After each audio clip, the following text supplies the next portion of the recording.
Hi Scorpio, here's a general look at your solar chart for the whole of 2014, and there's quite a lot that I want to get in here, so I'll just skip over the top of the Mercury retrogrades and the solar eclipses and come back to them when they occur. But there is a little bit more information written up on my website if you're interested.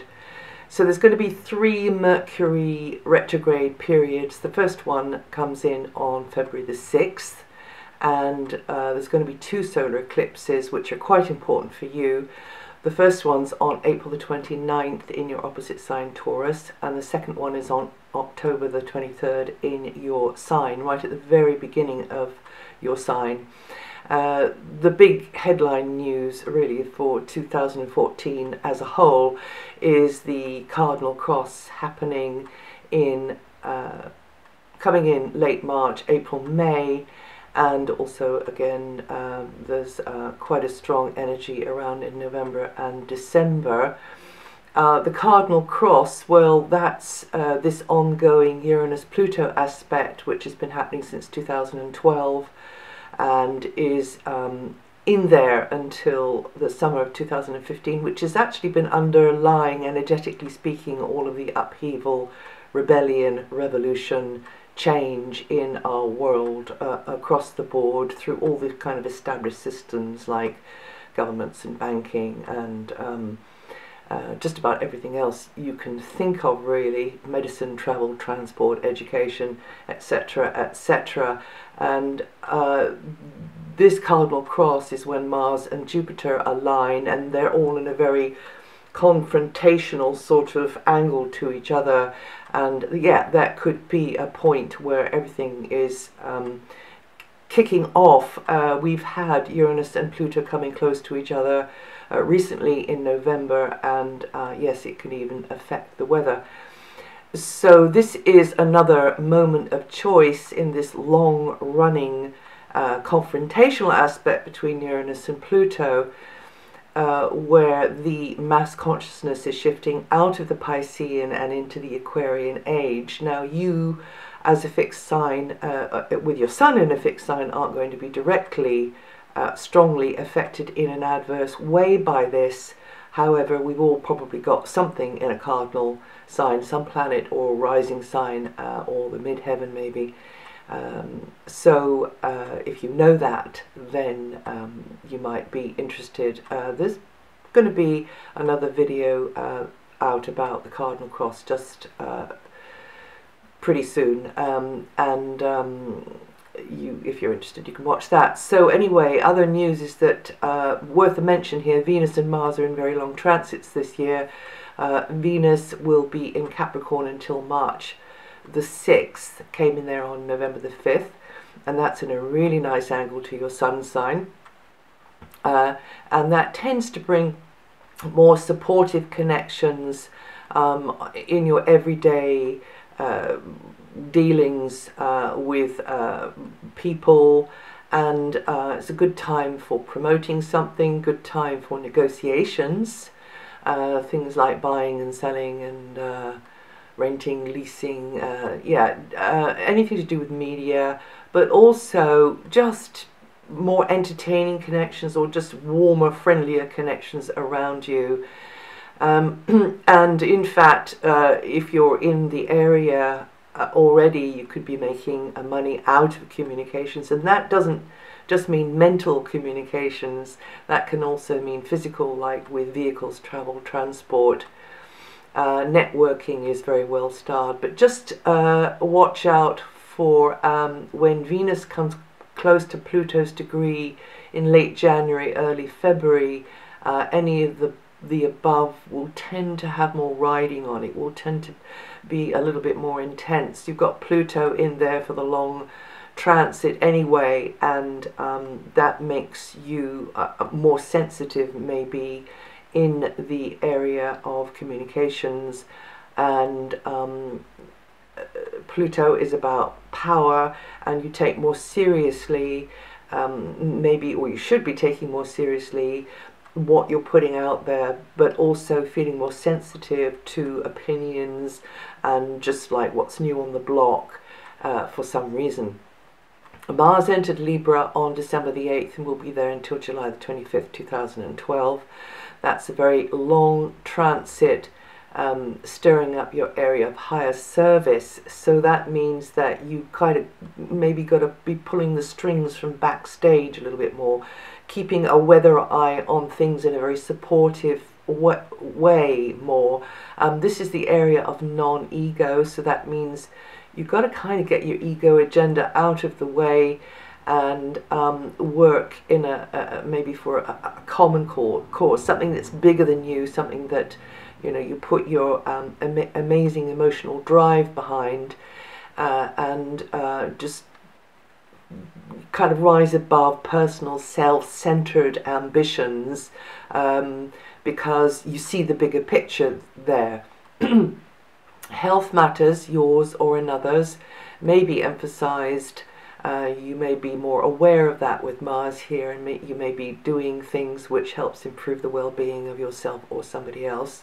I would suggest working alone as much as you can. Mars in this very cocoon-like area of the chart means you're quite busy, maybe in a small circle of others. It could be like that, and putting yourself out more for them, and them not quite realizing how much you're doing maybe on their behalf.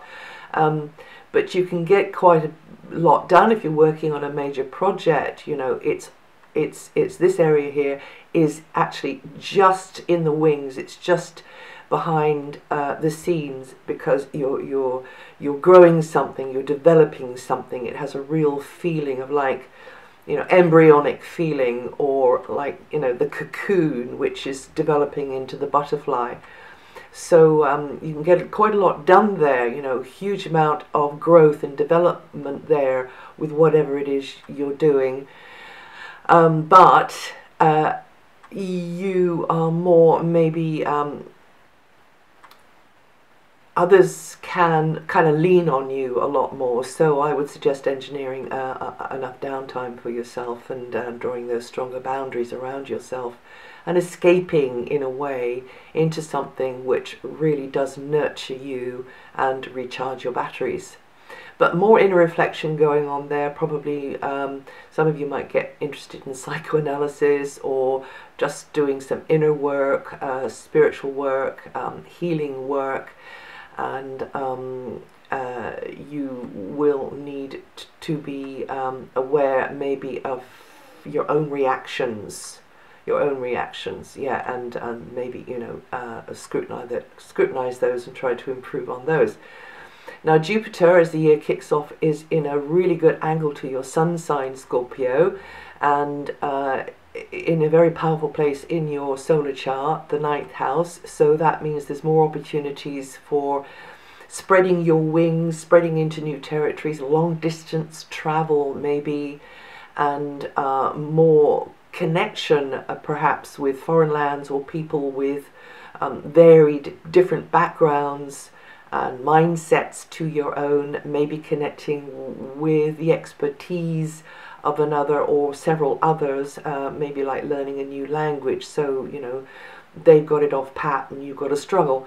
Something like that. An excellent time for you to be developing your communication skills, becoming a writer maybe, or putting photographs out there, or just being more aware of putting your message, your knowledge, your experience out into a wider stage. Of course, you can always stick in your own kind of little mental box, but the advice would be that with Jupiter, the learning through doing planet, that you allow, you allow yourself to think bigger, and Jupiter will help grow your consciousness beyond its old limiting prejudices and beliefs. And then from mid-July, Jupiter moves to the top of your solar chart in a very powerful working aspect to your sun sign, and this is the area of your career and overall life direction, meaning more doors are likely to be swinging open, but not all will be leading to the path that you should travel, so you might be puzzling over which is the best way to go. And you could indeed get that promotion, that recognition, that rise or raise during this time here with Jupiter in this area for a year. So you'll be learning through doing in that professional area, but also if it's not so much about profession, then it might simply be that you are, you know, some influences have come in, which is opened a wider range of options before you to do with your general direction in life. So this is definitely time to be thinking bigger, and all natives of your sign will feel the Jupiter influence either through Cancer or Leo this year. Now, of course, the big news for you at the moment is the transit of Saturn through your sign. It comes in there about every 29 years. And if you look back 29-30 years, you might see another time in your life when there was more pressure on you, as is the way with Saturn, and then you can figure out, you know, what decisions were made and what happened next. Or indeed look back 14-15 years, that might be easier for you, and still you get the gist of what's going on here now. So in this Saturn cycle, as with us all when Saturn comes to call, because of circumstances and obstacles and hindrances and slowdowns and delays, we've just got to take life more seriously. We've got to really grit our teeth and kind of be persevering and plug away at whatever we feel is important to us. And really Saturn, the great builder of the zodiac, is helping us to build new structures slowly, sometimes ploddingly, obstinately, and you know how to do obstinate. So as these new conditions slowly start to emerge, and then you, as you are building these, as you are constructing and reworking from the inside and also on the outside, but the inside usually reflects the outside, you begin to come into that easier, more comfortable, maybe healthier, more secure life. But you do have to work for it as you're building this new reality. And if you are in touch with your deeper desires during this Saturn transit, if you've already been a good little Scorpion and done your inner work, then this Saturn influence will make it crystal clear what you've got to let go of now, and what you've got to support in your life for new growth. And if you haven't got to that stage yet, to do with your age maybe, then this Saturn influence will tend to attract challenge to you and extra burdens. She tends to attract burdens anyway, but these burdens will feel so uncomfortable that then you begin to reach, because you know you don't want that. So then you begin to reach with all of your might into the areas that make you feel better. It's very, very clever the way Saturn operates. And you Scorpios born from the 7th of November or with from 15 degrees rising and to feel this energy the most, you may be interested to hear that Saturn is leaving your sign on Christmas Eve 2014. Uranus is about change and the type of work you do. So you might have had to change your ideas about methods or the type of work you're doing on a daily sort of basis, daily duties, daily tasks, chores, maintenance, repairs. There have been a lot of changeableness there, and a lot of you having to shift position and be flexible. Well, you're always with Uranus, where Uranus's position is we have to be more flexible, you see. So you've been discovering the best way to do something, experimenting with that. No, that's not quite got what I want with it, experimenting with something else.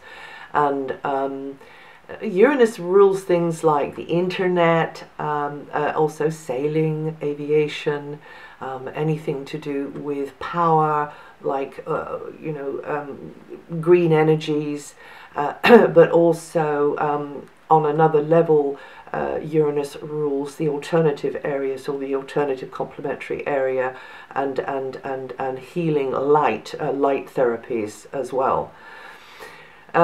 So you Scorpios born from the 31st of October to the 9th of November, or with between 8 to 17 degrees rising and feel this energy the most. Neptune is in a very good angle to you early Scorpios the most, although it does cover the whole of the sign in lessening degrees. So Neptune is in quite a performance-orientated area for you. Good news for you creatives in Scorpio, you arty Scorpions, because imagination can really fly with Neptune here, and imaginative projects can really blossom under this transit of Neptune. But sometimes the mists of Neptune in this area kind of distort reality. This area covers also romance and romantic partners, also children. So you might have to struggle sometimes to be more realistic about those. Also, any speculative venture, you kind of get the urge to speculate. You kind of get the feeling as though you want to gamble on something and then it'll all be all right on the night, sort of thing. But unless that is grounded in hard evidence and fact, then you wouldn't be advised, particularly with anything to do with money, finances, anything sort of signing up to something that has a sort of heavy materialistic energy with it. However, you can be successful, but remember that if it looks like a duck and quacks like a duck, it probably is a duck. But don't let me put you off, because this is a wonderful creative transit, and it is in a good angle to your sun sign. You've just got to be just careful that what you're doing is manageable and doable, especially with Saturn in your sign at the moment. But your sense of inner power should begin to be stimulated by this transit here, particularly through creativity, speculative projects, children, romantic connections, and also anything to do with the entertainment industry, the leisure industry, and spare time pursuits. And you Scorpions born the 26th to the 31st of October, with 3 to 8 degrees rising, are going to feel this energy the most. Pluto is your ruling planet, and it's in a very long transit for many, many years in the area of communications for you. So you are taking communications more seriously. Pluto is about power. So the word you're putting out there, the message you're putting out there, will sort of have a kind of punch to it, really. And that may be a good thing or a bad thing. You could become more insightful. You already are an insightful sign, but you could kind of get that gut feeling about things more easily with Pluto here. You may become interested in things like telepathy, remote viewing, anything to do with the occult. And also this is making you take everyday experiences in on a deeper level, and probably your perceptions and your beliefs that you always thought were sort of written in stone are going to be shifting and changing as Pluto goes through here. But you're very good at digging and delving and researching and sort of bringing things that were previously hidden, up to the surface. So it's great for any of you working in media or journalism or writing or anything like that, photography. You could find yourself in a way almost like communicating with a different reality or an alien kind of intelligence. Very interesting. You Scorpios born 2nd to the 6th of November with 10 to 14 degrees rising, to feel this energy the most. That's it for 2014. May I wish you a very happy and rewarding and interesting and fulfilling, but somewhat challenging, because that makes it more interesting, new year. And I'll see you again soon.